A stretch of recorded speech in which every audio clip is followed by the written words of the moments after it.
Dublin Castle, government without public consent.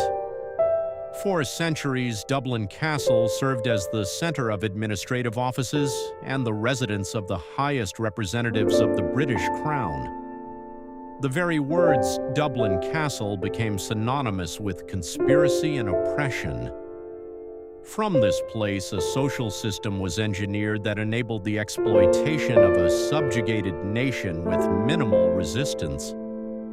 Alliances were formed against the Irish people to enforce the principle of divide and rule. The main pillar of British power was the ascendancy, the Anglo-Protestant class that had come from overseas to claim a share in Ireland, whether as a reward for service or through royal ventures.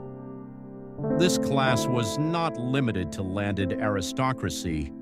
It also formed the core of Ireland's professional elite: doctors, lawyers, teachers, bankers, factory owners, and high-level merchants. It was a privileged group determined to preserve its interests at all costs. Another source of strength was the loyalty of a strong bloc of Scottish settlers in Ulster, who had been placed there primarily to ensure allegiance. The emerging Catholic middle class viewed the British Crown as its patron and protector. Many among them were willing to overlook the deep poverty and injustice faced by the old Irish population, as long as their business as usual continued uninterrupted. Alongside them stood the Catholic hierarchy, which cooperated in efforts to impose English culture at the expense of Gaelic heritage.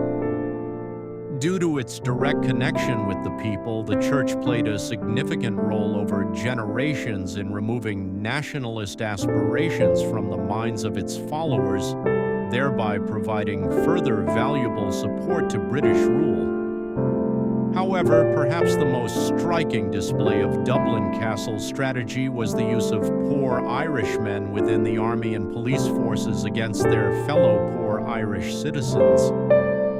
Today, the castle is used for ceremonial purposes as state apartments of the Republic, yet the lingering scent of arrogance and cunning still seems to remain within its walls.